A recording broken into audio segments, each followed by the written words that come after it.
Hi everyone, welcome back to my channel. My name is Gretchen and today I am here with the first video in a new series of videos I will be doing. And basically what this series is going to be is me finally doing the single book reviews for long-listed titles for book prizes that I have followed that I just didn't have a chance to get to during the active prize date range windows. Now, this year was especially difficult because I follow the Booker prizes as well as the women's prizes, and this year they introduced a nonfiction prize as well that had a lot of very interesting books that I also wanted to read, and having 3 prizes going on at the same time, 2 of those prizes with 16 books on their long list and the other having 13, that was a lot of books that I put the pressure on myself to read in a very short amount of time,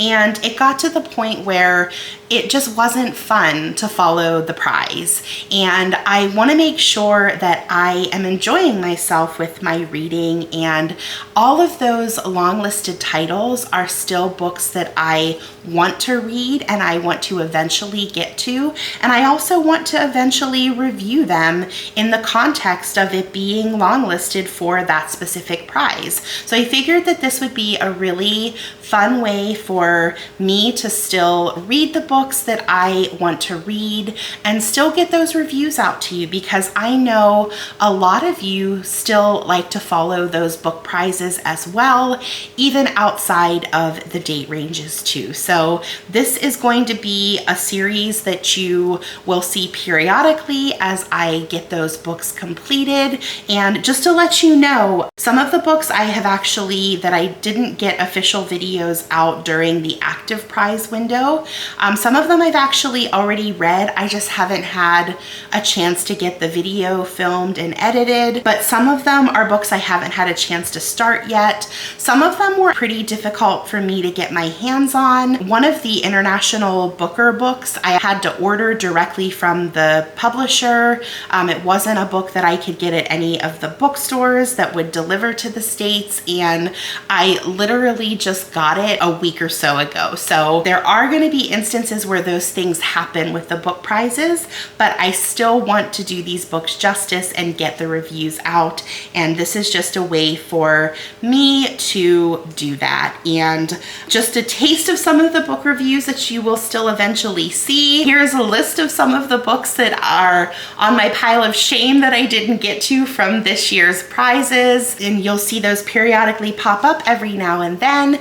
And let's go ahead and get into the first one, which just so happened to be the winner for this year's Women's Prize for Fiction.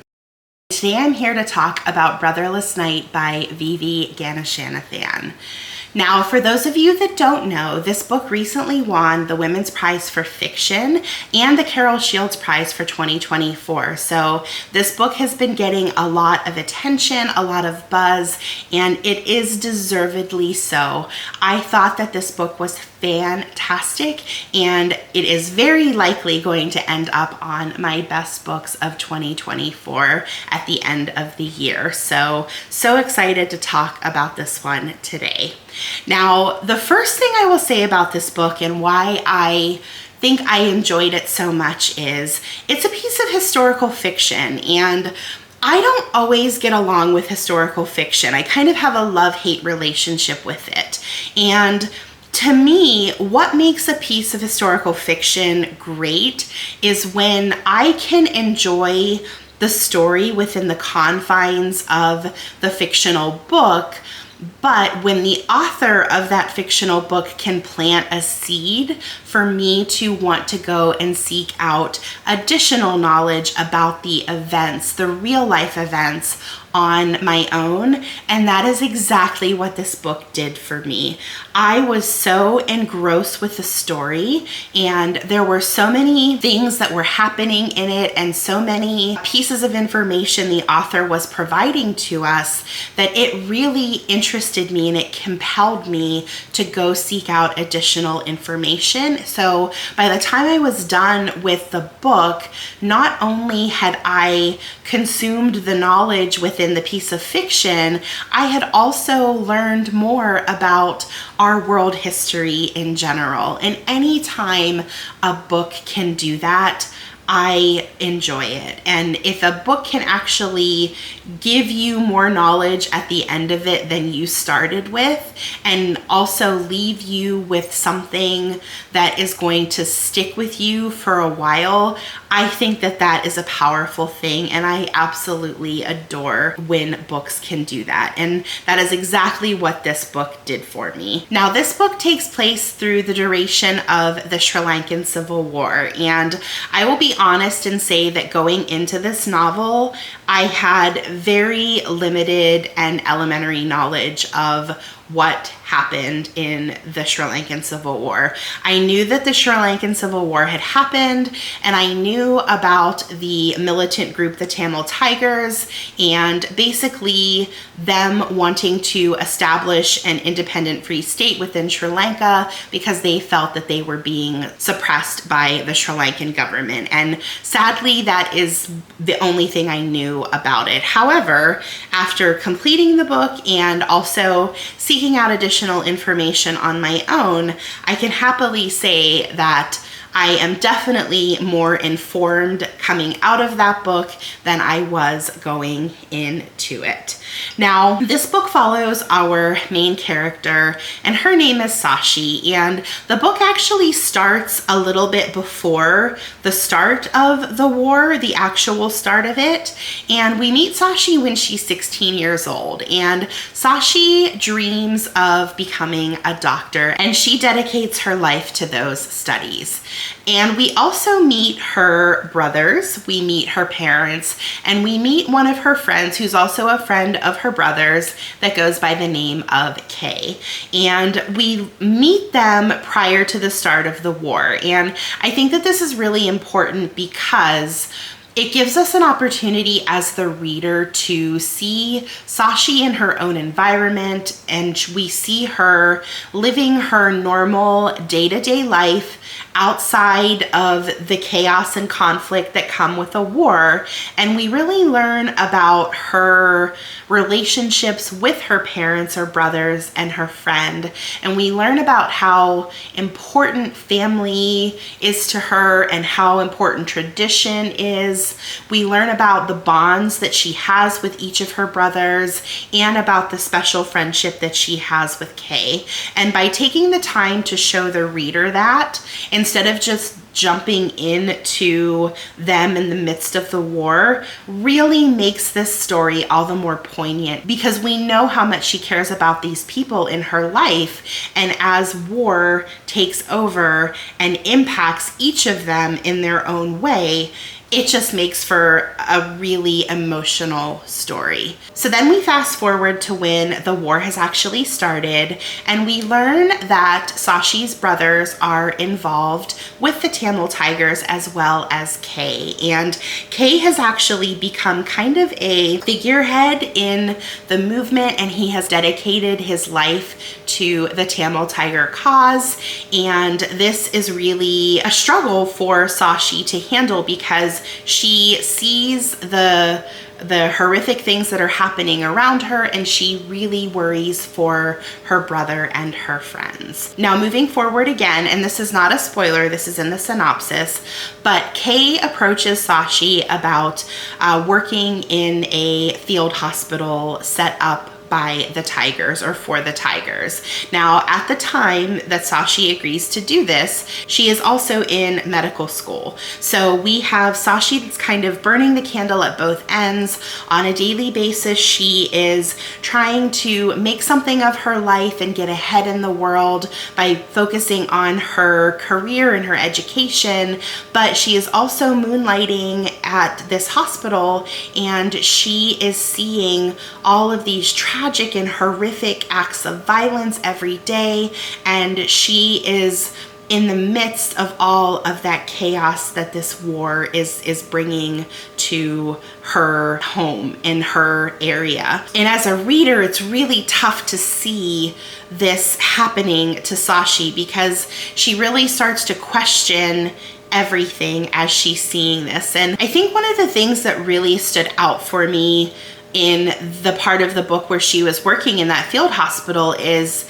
as a doctor, you have to take an oath to do no harm. And what happens when those lines of what's right and wrong become so blurred that you no longer know the difference between what's right and what's wrong? And we get to the point where she is really tested when her teacher, one of her teachers, is actually killed by the tigers, and she really has to take a step back and think about where her loyalties actually lie. Does she side with the side of the Tamils, where people that she loves very dearly are fighting for that cause? Or is she looking to the other people on the other side in her life that she loves as well?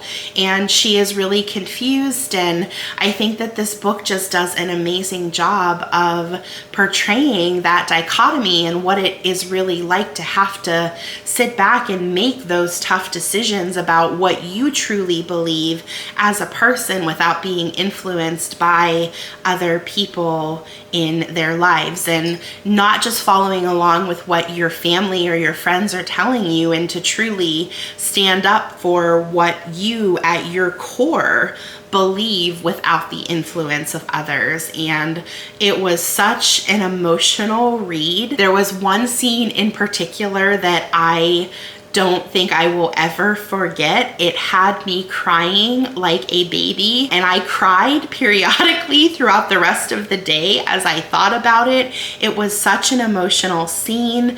If you've read the book, you probably know exactly what I'm talking about, but the way that Sashi handled herself and the way that she did everything that she knew in her gut was right, even though it killed her, oh, it just absolutely broke my heart. And this is just one of those books that when you finish it, you'll let out a deep breath and you'll just sit there and ruminate with it for a little bit, and you'll let everything that just happened unfold. And when it fully sinks in again that this was based on true events and true people, it is just going to, it's just gonna punch you in the gut. And yeah, it was such a great, necessary read. And this book is so worth the hype, and I'm so happy to see that it won both of those awards,